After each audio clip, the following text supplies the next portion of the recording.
안녕하세요. 오늘 계속해서 다이오드 회로에 대해서 공부하도록 하겠습니다. 그래서 오늘 세 번째 시간이고 교재는 다음과 같습니다. 지난 시간에 저희가 스몰 시그널 모델에 대해서 공부를 했죠. 그래서 저희가 다이오드의 델타 V만큼 변화를 시키면 출력의 델타 I만큼 이제 변화가 된다. 그래서 이 변화된 식을 나타냈었고 저희가 거기에서 이제 RD의 값을 정의를 했습니다. 그래서 RD의 값에 대해서 정의를 하고 이 RD의 값은 ID분의 VT에 대한 식으로 저희가 지난 시간에 정의를 했습니다. 그래서 저희가 여기까지 공부를 했었고 이제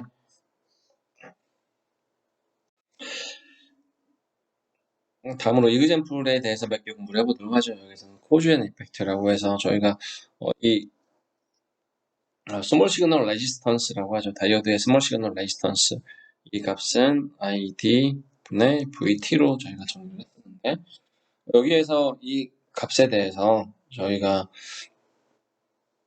정의를 했었고 그러면 여기에서는 간단하게 저희가 다이오드의 전압을 변화시키면 출력의 전류가 변하게 되고 그리고 전류를 변화를 시키면 저희가 전압이 변하게 된다. 그래서 여기에서는 VD가 코즈가 되고 커런트가 이펙트 두 번째에 대해서는 ID가 코즈가 되고 VD가 이펙트와 같이 표현을 할 수가 있겠죠.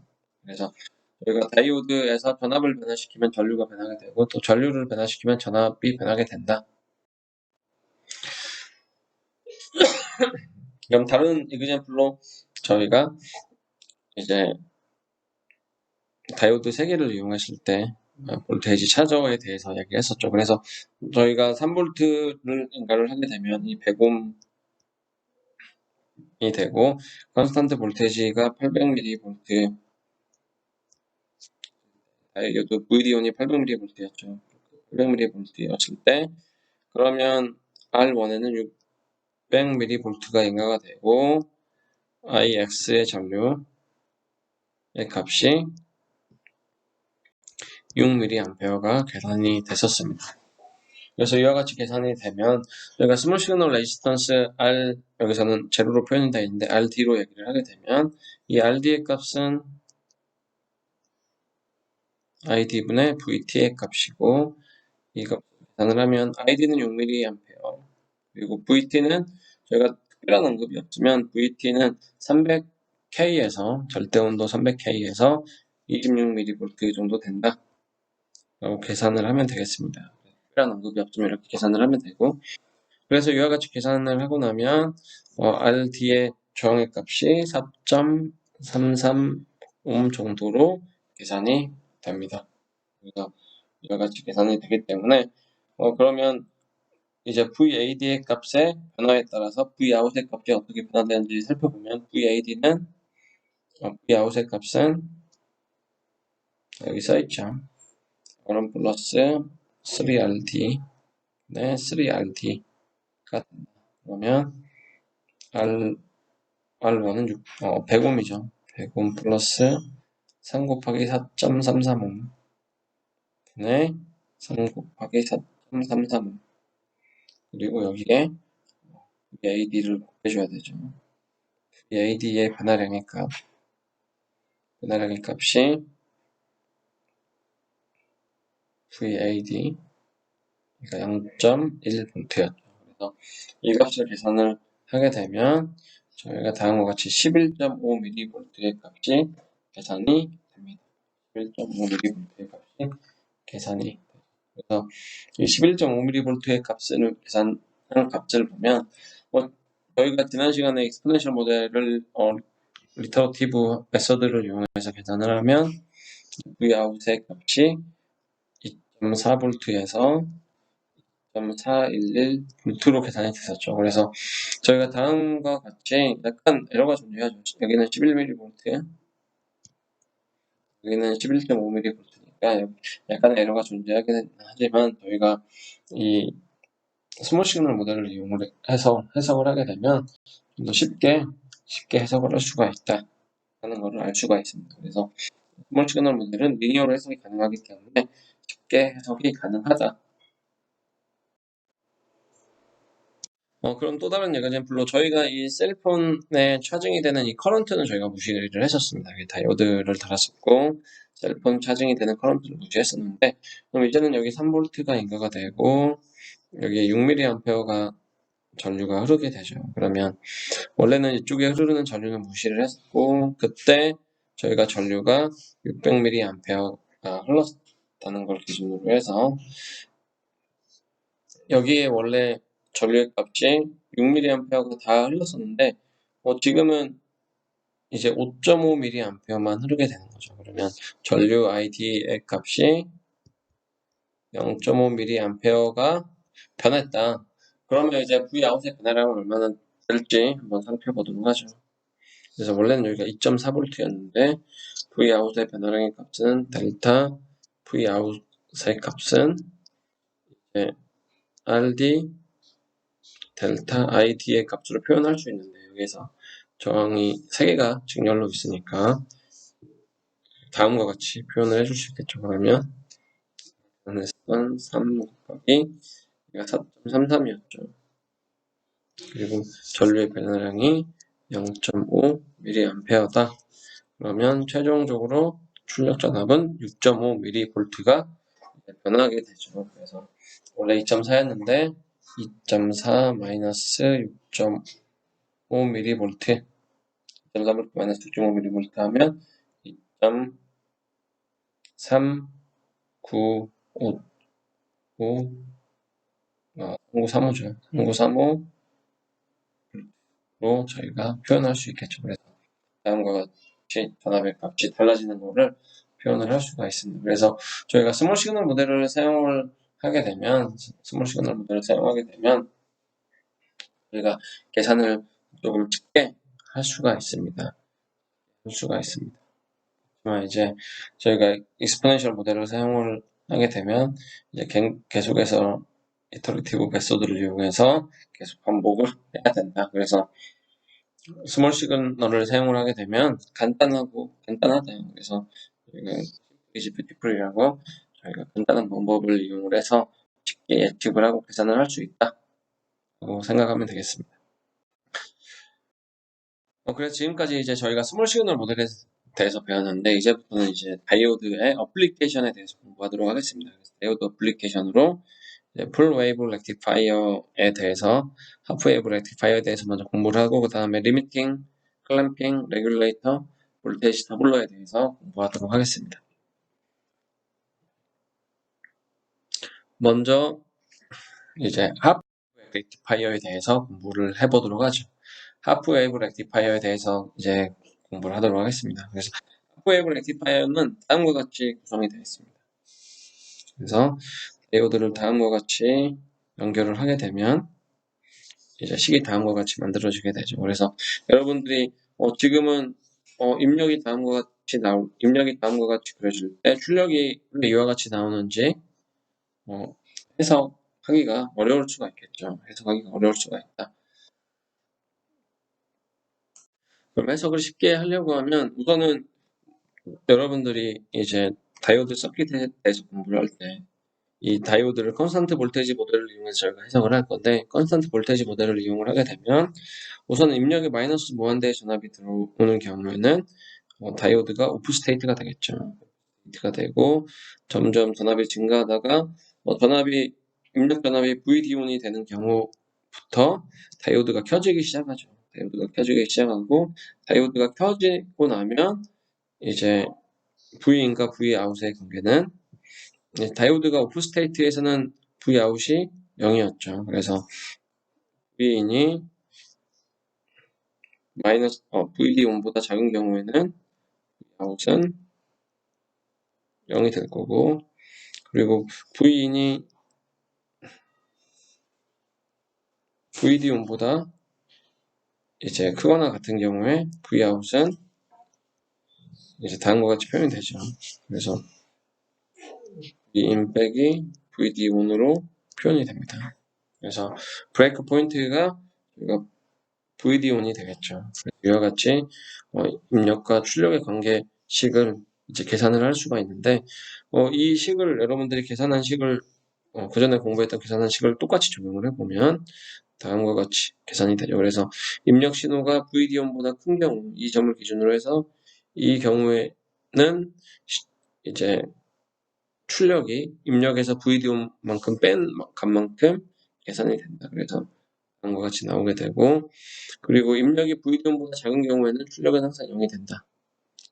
0이 되고, 입력이 VD1보다 큰 경우에는 입력에서 VD1을 뺀 것만큼 나오게 된다. 그래서 다음과 같이 출력이 그려지게 되죠. 그래서 여기서도 반대로 얘기할 수 있겠죠. 여기에서는 마이너스 무한대를 입력을 하면 다이오드가 켜지게 되니까 입력이 상당히 작은 경우에는 다이오드가 켜진다. 그러면 이 경우에는 이제 VN이 마이너스 VD1보다 작은 경우에는 다이오드가 on state가 되기 때문에 Vout은 Vin 플러스 VD1이 되고, Vin이 이제 마이너스 VD1보다 크거나 같은 경우에 Vout은 0이 되겠죠. 0이 됩니다. 때문에 0이 되죠.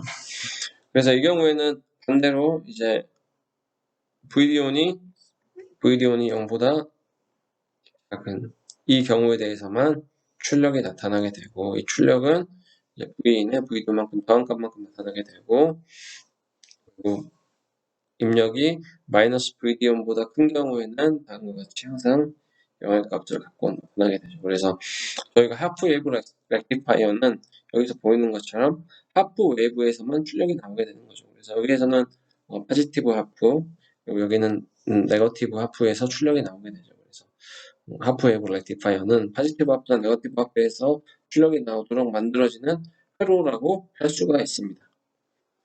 그러면 다음으로 이제 컨스탄트 아웃풋은 어떻게 만들어낼 수 있을지.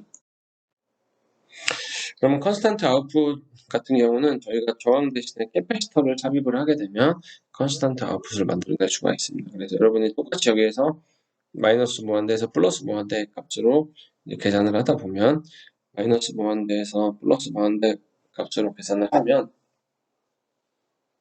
우선은 이 값이 맨 처음에 0인 경우에는 0V로 있다가 마이너스 무한대에서 플러스 무한대까지 증가시키게 되면 입력 신호가 다음과 같이 오게 되면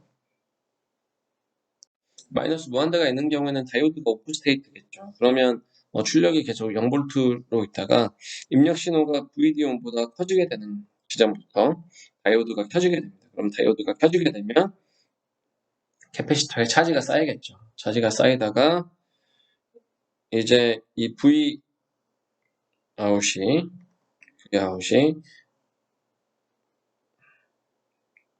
이제 Vin이 이 조건을 만족시켜야지 다이오드가 켜지게 되겠죠. 그래서 이 조건을 만족시켜야지 다이오드가 켜지기 때문에 이 값이 계속 처음에 이제 VP-VD1까지 전압이 증가하겠죠. 이 지점이 VP-VD1까지 전압이 증가를 하다가 T1의 지점에서 이제 T1의 지점에서 전압이 끝까지 증가하고 나서 입력 전압이 다시 감소를 하게 되면 다이오드가 켜지지 않겠죠. 다이오드가 켜지지 않고 이제 어떤 지점에 가더라도 다이오드는 계속 켜지지 않는 경우가 되겠죠. 그래서 다이오드가 계속 켜지지 않고 출력 전압은 계속 일정하게 유지가 된다. 그런데 다이오드가 켜지지 않는 순간에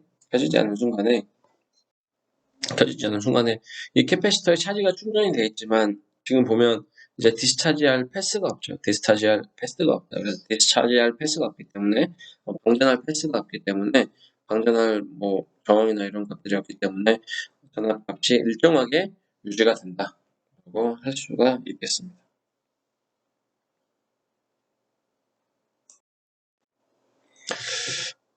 그러면 이제 아이디얼 모델을 사용하는 경우는 봐보도록 하죠. 아이디얼 모델을 사용하는 경우에는 이제 V인이 이제 0보다 큰 구간에 다이오드가 켜지겠죠.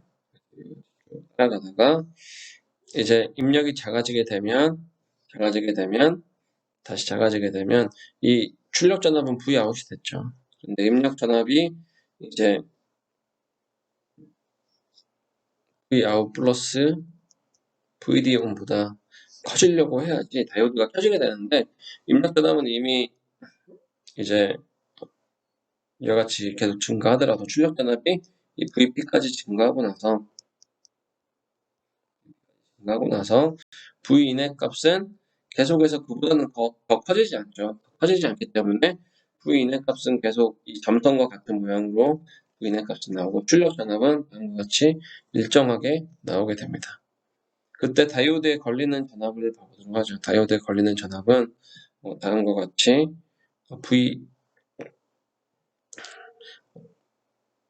이제 Vout에서 V인의 값을 이제 빼주면 그 다이오드에 걸리는 전압이 되겠죠. 그래서 다이오드에 걸리는 전압 VD는 Vin-Vout으로 표현할 수 있죠. 그러면 이때 Vin에서 Vout을 뺀 값으로 표현이 되니까 다음과 같은 로 이제 다이오드에 걸리는 전압이 표현이 됩니다. 그래서 우리가 여기서 고려해야 될 것은, 다이오드에 걸리는 전압을 저희가 신경 쓰는 이유는, 만약에 볼테지 스윙이 너무 큰 값을 입력을 하게 되면 저희는 VP의 값을 입력을 하지만 실제 다이오드에 인가되는 최대의 전압은 이 VP까지 증가할 수가 있습니다. 그래서 이 다이오드가 브레이크 다운이나 이런 현상이 발생하는 것을 방지하기 위해서 저희가 이런 다이오드가 켜지는 다이오드에 걸리는 전압이 얼마가 되는지 고려를 해야 합니다. 그러면 저희가 지금까지는 캐패시터나 저항만 있는 경우를 얘기를 했었는데, 그러면 이제 캐패시터와 저항 둘 다 존재하는 이제 하프 웨이브 렉티파이어에 대해서 공부를 해보도록 하겠습니다. 그래서 이와 같이 하프 웨이브 렉티파이어에 시누소이드 신호를 이와 같이 입력을 해주죠. 이와 같이 VP에 받는 신호를 입력을 해주는데, 저희가 만약에 캐패시터만 존재하는 경우에는 출력 전압이 항상 일정하게 유지가 됐었죠. 그런데 처음에는 V인의 값이 Vout, VD온보다 커져야지 다이오드가 켜지게 되죠. 그래서 처음에는 이니셜 조건에서는 출력이 모두 0인 상태에서 만약에 입력의 전압값을 계속해서 증가를 시키다 보면 입력이 VD온이 되는 지점, 이 값이 되겠죠. 이 지점부터 다이오드가 켜지게 돼서, 이 경우에는 다이오드가 켜지면 등가 모델을 다음과 같이 표현할 수 있습니다. 그래서 여기가 V인이고 Vout이 되겠죠. 관계를 이용을 하게 되면 다이오드가 이 그래프에서는 Vout은 V-VD온의 형태로 표현이 되죠. 이와 같이 표현이 되다가 이제 특정 지점 Vout이 VP-VD온만큼 켜지게 되면 다이오드는 더 이상 켜질 수가 없겠죠. 다이오드는 오프 스테이트가 됩니다. 그래서 다이오드가 이와 같이 오프 스테이트가 되죠. 다이오드가 이와 같이 오프 스테이트가 되는데, 다이오드가 오프 스테이트인 상태에서 이제는 캐패시터에 차지되어 있던 차지들이 충전되어 있던 차지들이 디스차지를 하게 되겠죠. 그래서 얘네들이 디스차지하면서 다음과 같이 출력 전압이 다음과 같이 감소를 하게 됩니다. 이와 같이 감소를 하게 되고, 그리고 이때 다시 다이오드가 온 스테이트가 되는데, 다이오드가 온 스테이트가 되려면 이 조건을 만족시켜야 되겠죠. 그래서 Vout의 전압값이 이제 VP-VD온보다 이제 작아지게 되기 때문에 특정 지점에 T3의 지점에서 다음과 같이 다이오드가 다시 켜지게 되죠. 그래서 짧은 여기가 T4라고 하면 T3에서 T4 시간 동안 다이오드가 켜져서 캐패시터가 다시 충전이 되죠. 그리고 짧은 시간 동안 캐패시터가 충전이 됐다가 다시 방전이 되게 됩니다. 그래서 이러한 전압의 형태가 계속 나타나게 되고, 그래서 이제 특정 전압 구간 안에서 다음과 같이 계속 반복해서 출력 전압이 나타나게 되죠. 출력 전압이 다음과 같이 차징 디스차징을 하면서 다음과 같이 리플이 발생을 하게 됩니다. 그래서 이 전압을 저희가 리플 볼테이지라고 이야기를 할 수 있습니다. 이와 같이 리플이 발생을 하게 됩니다. 그래서 이와 같이 리플이 발생을 하게 되는데, 리플이 발생을 하는데, 그때 이 리플의 크기는 이제 각각 이와 같이 차이를 가지게 되죠. A의 값은 저희가 타임 콘스탄트에 따라서 답니다. 그래서 R1하고 RL과 C1을 곱한 값을 이제 타우라고 정의를 하면 저희가 얘를 타임 콘스탄트라고 하죠. 타임 콘스탄트라고 합니다. 그래서 이 값에 따라서 기울기가 달라지게 되죠. 그래서 R 값이나 C 값이 얼마나 크냐 작냐에 따라서 이 리플의 크기도 결정이 되게 됩니다. 그래서 C 값이 상당히 크다라고 하면 V 아웃 값은 이제 리플이 작아지고 C 값이 작아지면 다음과 같이 리플이 커지는 특성을 갖습니다. 그럼 리플이 얼마만큼 크기를 갖는지 한번 살펴보도록 하죠. 그래서 출력 전압은 저희가 이제 가장 큰 전압의 맥시멈 값이 VP에서 VD온을 뺀 값이죠. 그리고 시간이 지남에 따라서 다음과 같이 이제 RL C1분의 마이너스 T, exponential RL C1분의 마이너스 T만큼 이 값이 이제 감소하기 시작을 합니다. 그래서 이는 디스차징을 하는 값으로 표현을 할 수가 있죠. 디스차징을 하는 값으로 표현할 수 있는데, 여기에서 저희가 만약에 이제 디스차징 하는 값이 상당히 이제 작다. 그 얘기는 저희가 디스차징 하는 구간, 이 주기 동안의 t의 값이 결정이 되는데, 이 t가 시정수인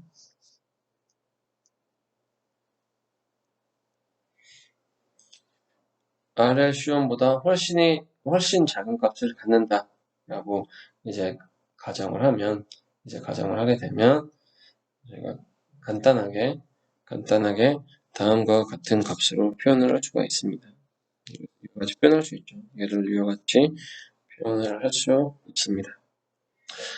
그래서 이 값을 다시 이제 표현을 하게 되면 다음과 같이 정의가 되죠. 이 값이 다음과 같이 정의가 된다. 그래서 여기에서 리플의 크기는 최악의 경우에는 이제 이 주기만큼 출력 전압이 감소하는 경우라고 볼 수 있겠죠. 리플의 크기의 맥시멈 값은 다음과 같이 시간의 값이 t인 만큼 시간이 길어지는 경우에 가장 작은 값을 갖겠죠. 그래서 이와 같이 되기 때문에 다음과 같이 리플의 전압의 크기를 다음과 같은 값으로 계산을 할 수가 있습니다. 그래서 리플의 크기를 다음과 같이 저희가 계산을 할 수가 있다. 그래서 리플의 크기는 대략적으로는 5에서 10% 이하로 만들어줘야 된다.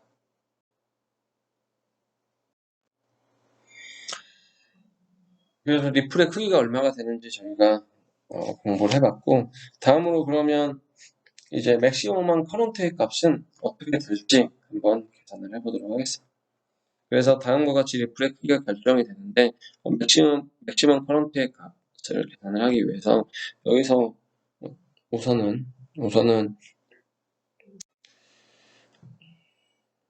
저희가 VD1의 값이 VP보다 훨씬 작다라고 가정을 하고 한번 계산을 해보도록 하겠습니다. 그때 이제 입력 전압과 출력 전압이 다음과 같이 되겠죠. 입력 전압과 출력 전압이 다음과 같이 이제 표현을 할 수가 있고, 그리고 이때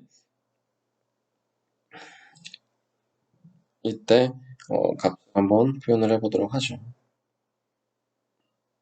그래서 이제 T1에서 이 전압의 값을 여러분이 계산을 하게 되면 이제 VP-VR로 계산을 할 수 있겠죠. 그리고 맥시멈 값은 이제 VP가 되겠죠.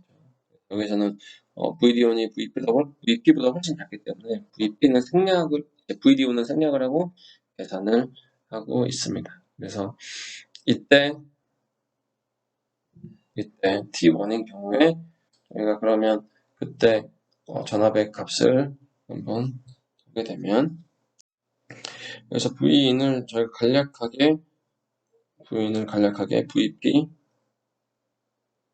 sin 오메가 인 T라고 해보죠. VP 오메가 인 T가 됩니다. 그러면 여기에서 저희가 VDO는 무시를 했기 때문에 이때 T1에서의 전압의 값 해보죠. T1에서의 전압의 값을 이제 저희가 계산을 하는 이유는, 여러분들이 보면 이제 리플의 크기도 만약에 리플의 크기가 VP보다 상당히 작다라고 만약에 생각을 하게 되면 저항에 흐르는 전류의 값은 거의 일정한 값으로 고정이 되겠죠. 이때 전류의 값은 RL분의 VP의 값으로 대부분은 일정한 값을 가질 거고, 그러면 이때 여기에서 보면 캐패시터에 흐르는 전류의 값이 가장 큰 구간에서 전류가 맥시멈으로 흐르게 되겠죠. 그러면 캐패시터에 흐르는 전류의 값은 CdV dt의 값으로 저희가 표현을 할 수 있습니다.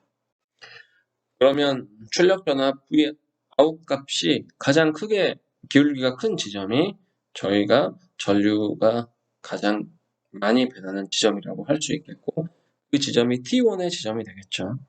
이 T1의 지점에서 전류가 가장 많이 흐른다라고 할 수 있겠습니다.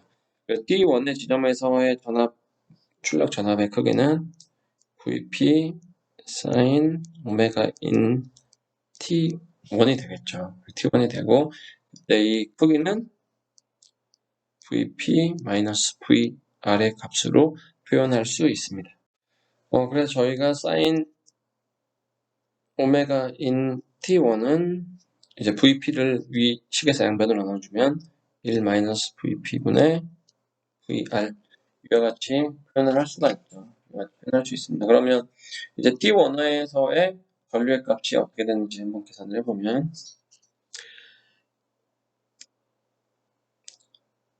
ID1 T1의 값은 CdV out dt 플러스 여기에 흐르는 전류, 얘는 캐패시터의 전류이고 저항에 흐르는 전류는 대략적으로 RL분의 VP로 계산이 될 수 있죠. 네, 계산이 될 수 있다. 그럼 이 캐패시터에 흐르는 전류의 값, 그럼 V out 값은 다음과 같이 이제 VP sin 오메가 인 T1으로 표시가 되죠.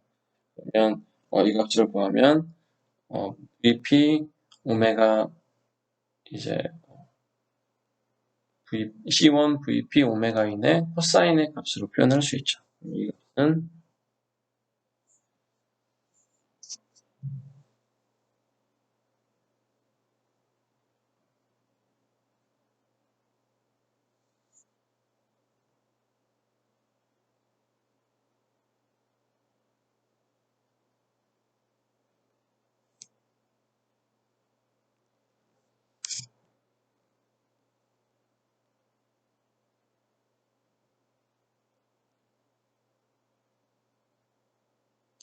이와 같은 값으로 저희가 전류의 값을 계산을 할 수가 있습니다. 그래서 이제 이 전류의 값에서 코사인 오메가 인 t는 저희가 이 값을 이용해서 계산할 수 있죠. 그래서 오메가 인 t는 루트 1 마이너스 사인 오메가 인 t의 제곱이죠. 사인 오메가 인 t의 제곱의 값으로 이제 표현할 수 있죠. 그래서 얘를 다시 쓰면 이 사인인 오메가 인 T1을 1-VPR1으로 저희가 표현해주면 저희가 다음과 같은 이제 이 값을 다시 이제 정리해 줄 수가 있죠. 그래서 IP는 이제 피크점의 전류를 IP라고 여기서 정의를 했습니다. IP의 값은 C1 오메가 인 VP 1-에 1-VP분의 VR의 제곱 플러스 RL분의 VP로 정의할 수가 있죠. 그래서 이 값을 보면 이 값은 다음과 같이 이제 정의를 할 수가 있습니다. 여기에서 1 VP분의 2 VR 플러스 VP분의 VR의 제곱의 값인데 저희가 VP분의 VR의 제곱의 값은 이제 저희가 무시를 하고 계산을 했다라고 할 수 있겠죠. 그래서 무시하고 계산을 하게 되면 다음과 같은 값으로 표현이 된다. 그래서 결론적으로 다음과 같이 피크 커런트의 값을 여러분들이 구할 수가 있습니다. 그래서 여러분들이 이와 같이 피크 커런트의 값을 구해야 되는 이유는 저희가 어떤 특정 다이오드를 사용을 하게 되면 이제 저희가 리버스 볼테이지 값도 구했었죠. 그래서 이 특정 다이오드를 사용을 할 때 이 다이오드 양단에 걸리는 전압과 맥시멈 커런트를 계산을 해서 얼마가 될지 알고 있어야지 이 특정 다이오드에도 이제 저희가 사용을 할 때 정해진 스펙의 커런트와 볼테이지 값이 있겠죠. 그래서 저희가 이제 어떤 다이오드를 이용한 회로를 설계를 할 때는 그 특정 값을 벗어나지 않는 범위에서 이제 동작할 수 있도록 설정을 해줘야 되기 때문에 여러분들이 이와 같이 IP의 커런트는 어떻게 되고 이 다이오드에 걸리는 전압은 이제 최소값과 최대값이 어떻게 되는지 저희가 인지를 하고 계산을 해야 된다 라고 생각하면 되겠습니다. 그래서 오늘 수업은 이제 여기까지 하고 다음 시간에는 풀 웨이브 렉티파이어에 대해서 공부하도록 하겠습니다.